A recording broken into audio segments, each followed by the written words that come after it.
Good morning students. आज अपना topic है विद्युत क्षेत्र में द्विध्रुव को घुमाने में किया गया कार्य। अपन जो आज पढ़ेंगे ना वो क्या पढ़ेंगे कि अपन ने एक विद्युत क्षेत्र ले रखा है और उस विद्युत क्षेत्र में अपन क्या करेंगे, एक द्विध्रुव है और उस द्विध्रुव को अपन क्या करेंगे, घुमाएंगे।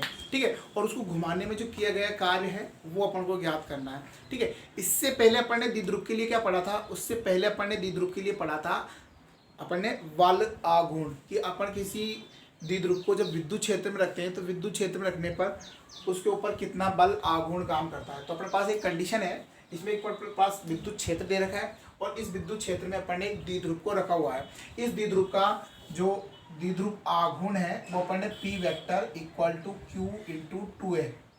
ठीक है, अब अपन को पहले ये पता है कि जैसे अपन इस द्विध्रुव को विद्युत क्षेत्र में रखेंगे ना तो इसके ऊपर एक क्या करेगा, बल आघूर्ण काम करता है, मीन्स टाउ काम करता है। और टाउ इक्वल टू अपन पहले पढ़ चुके पीई क्या होता है, साइन थीटा होता है।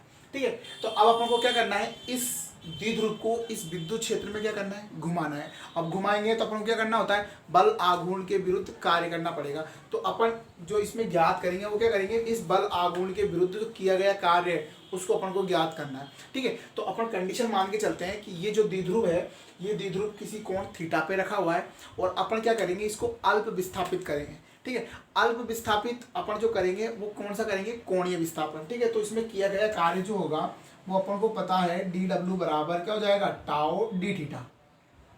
ठीक है, तो अल्प विस्थापन में किया गया कार्य क्या होगा, जो अपने पास टाउ मीन्स बलागुण है और उसको अपन कोणीय विस्थापन से क्या करेंगे, मल्टीप्लाई करेंगे। लेकिन अपन को किसी एक कोण से दूसरे कोण तक इसको विस्थापित करना है तो इसके लिए अपन क्या करेंगे, इसका इंटीग्रेशन करेंगे, समाकलन करेंगे किसी एक कोण से दूसरे कोण के लिए। ठीक है, तो अपन क्या करेंगे, इसको थीटा 1 से थीटा 2 कोण तक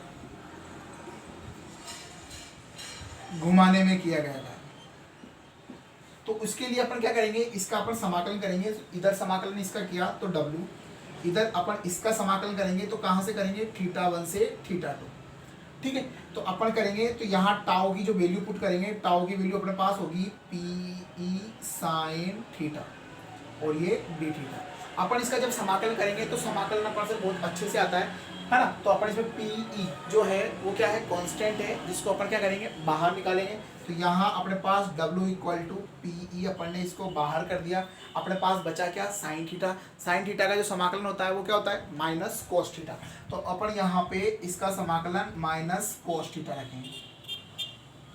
ठीक है, इसमें जो लिमिट है वो थीटा 1 से थीटा 2 पुट करेंगे। यहाँ पे अपने पास जो किया गया कार्य W इक्वल टू PE अपने पास ही हो गया माइनस, पहले ऊपर वाली लिमिट, फिर अपन माइनस का साइन लगाते हैं, फिर नीचे वाली लिमिट ये कॉस थीटा 1। ठीक है, यहाँ ये माइनस माइनस प्लस, तो इसको अपन रीअरेंज करके लिखेंगे तो W इक्वल टू अपने पास जो है वो PE यहाँ पे अपने पास जो होगा वो cos theta 1 minus cos theta 2। तो अपने पास क्या है, इस विद्युत क्षेत्र में इस द्विध्रुव को घुमाने में जो है किया गया कार्य कुछ इस प्रकार से प्राप्त होता है, जो अपने पास PE cos theta 1 minus cos theta 2 है। अपन इसमें इसके भिन्न भिन्न केस अपन ले सकते हैं। जैसे अपन ने लिया केस फर्स्ट और अपन बोले कि इसको थीटा 1 बराबर 0 डिग्री से अपन को क्या करना है, इसको थीटा 2 इक्वल टू 90 डिग्री तक घुमाना है।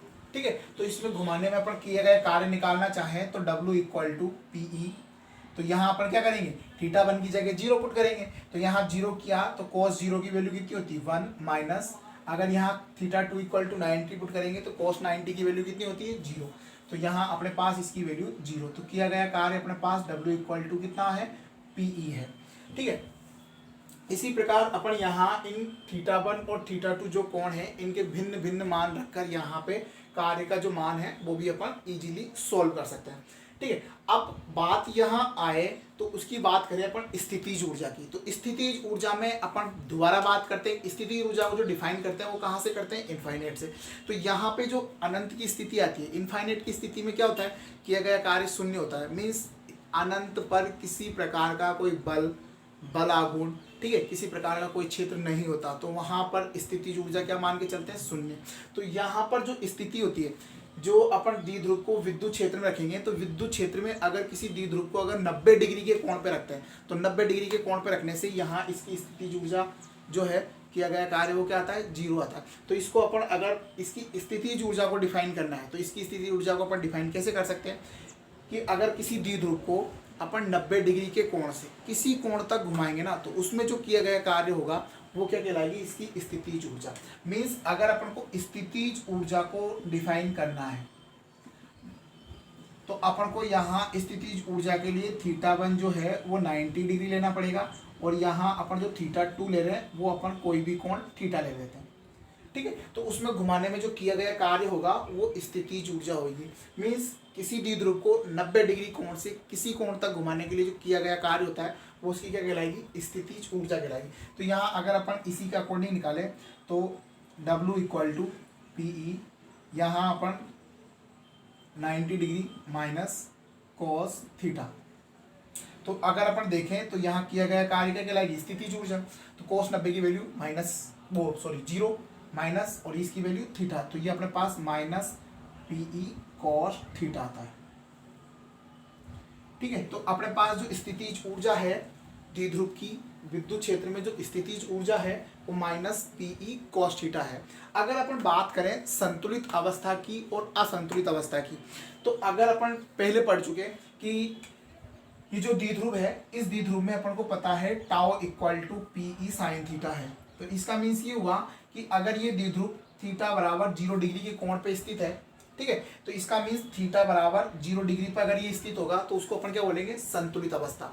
लेकिन अगर यही थीटा इक्वल टू 180 डिग्री आता है तो भी इसकी वैल्यू क्या आती है, 0, तो उसको भी अपन क्या बोलते हैं, संतुलित अवस्था। लेकिन दोनों संतुलित अवस्थाएं अलग अलग है, ठीक है। जब थीटा इक्वल टू 0 डिग्री होता है, थीटा इक्वल टू जब 0 डिग्री है तो ये कौन सी होती है, ये स्थायी संतुलित अवस्था होती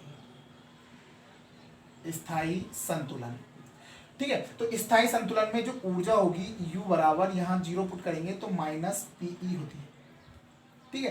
तो स्थायी संतुलित अवस्था में जो ऊर्जा होगी U इक्वल टू कितनी होती है, माइनस PE होती है। लेकिन अगर मान लो थीटा इक्वल टू अपन 180 डिग्री लें तो इसको अपन अस्थायी संतुलन बोलते हैं, ठीक है। तो अस्थायी संतुलन की स्थिति में अपन यहाँ देखें थीटा बराबर 180 पुट करेंगे तो cos 180 की वैल्यू -1, माइनस माइनस क्या होता है प्लस, तो यहाँ U इक्वल टू कितना आता है, P आता है।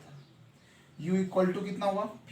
तो ये वाली जो स्थिति है वो कौन सी है, अस्थायी संतुलन की है, जिसमें स्थितिज ऊर्जा धनात्मक है और यहाँ स्थायी जो स्थितिज ऊर्जा है वो ऋणात्मक है।